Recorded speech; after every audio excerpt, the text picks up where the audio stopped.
جو انگریز افسران ہندوستان میں ملازمت کرنے کے بعد واپس انگلینڈ جاتے تو ان کے وہاں پبلک پوسٹ کی ذمہ داری نہ دی جاتی۔ دلیل یہ تھی کہ تم ایک غلام قوم پر حکومت کر کے آئے ہو جس سے تمہارے طور اور رویے میں تبدیلی آ گئی ہے۔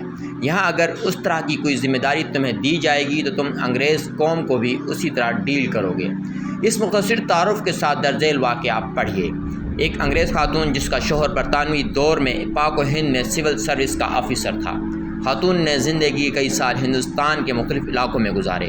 واپسی پر اس نے اپنی یادداشتوں پر مبنی بہت ہی خوبصورت کتاب لکھی۔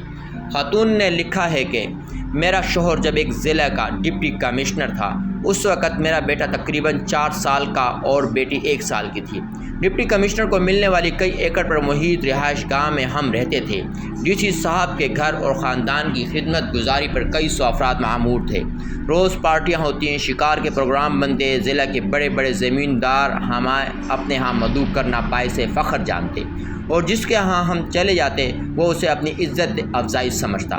ہمارے ٹھاٹ ایسے تھے کہ برطانیہ میں ملکہ اور شاہی خاندان کو بھی مشکل سے ہی میسر تھے۔ ٹرین کے سفر کے دوران نوابی ٹھاٹ سے آراستہ ایک عالیشان ڈبہ ڈپٹی کمشنر صاحب کی فیملی کے لیے مخصوص ہوتا تھا۔ جب ہم ٹرین میں سوار ہوتے تھے تو سفید لباس میں ملبوس ڈرائیور ہمارے سامنے دونوں ہاتھ باندھ کر کھڑا ہو جاتا اور سفر کے آغاز کی اجازت طلب کرتا۔ اجازت ملنے پر ہی ٹرین چلنا شروع ہوتی۔ ایک بار ایسا ہوا کہ ہم سفر کے لیے ٹرین میں بیٹھے تو روایت کے مطابق ڈرائیور نے حاضر ہو کر اجازت طلب کی۔ اس سے پہلے کہ میں بولتی میرا بیٹا بول اٹھا جس کا موڈ کسی وجہ سے خراب تھا۔ اس نے ڈرائیور سے کہا کہ ٹرین نہیں چلانی۔ ڈرائیور نے حکم بجا لاتے ہوئے کہا کہ جو حکم چھوٹے صاحب۔ کچھ دیر بعد صورتحال یہ تھی اسٹیشن ماسٹر سمیت پورا عملہ جمع ہو کر میرے 4 سالہ بیٹے سے درخواست کر رہا تھا لیکن بیٹا ٹرین چلانے کی اجازت دینے کو تیار نہیں ہوا۔ بالآخر بڑی مشکل سے میں نے کئی چاکلیٹس دینے کے وعدے پر بیٹے سے ٹرین چلوانے کی اجازت دلائی تو سفر کا آغاز ہوا۔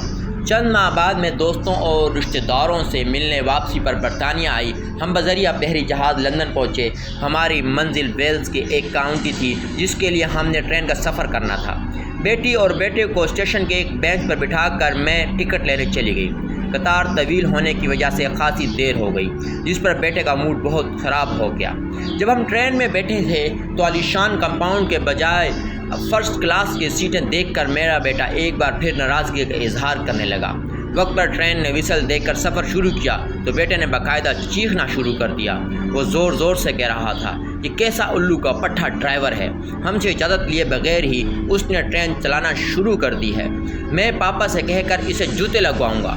میرے لیے اسے سمجھانا مشکل ہو گیا کہ یہ اس کے باپ کا ضلع نہیں ایک آزاد ملک ہے۔ یہاں ڈپٹی کمشنر جیسے تیرے درجے کے سرکاری ملازم تو کیا وزیر اعظم اور بادشاہ کو بھی یہ اختیار حاصل نہیں ہے کہ اپنی انا کی تسکین کے لیے عوام کو خوار کر سکے۔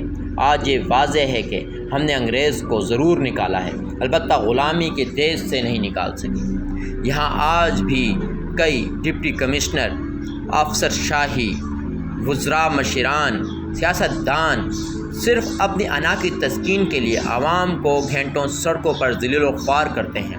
اس غلامی سے نجات کی واحد صورت یہی ہے کہ ہر طرح کے تعصبات اور عقیدتوں کو بالائے طاق رکھ کر ہر پروٹوکول لینے والے کی مخالفت کرنی چاہیے۔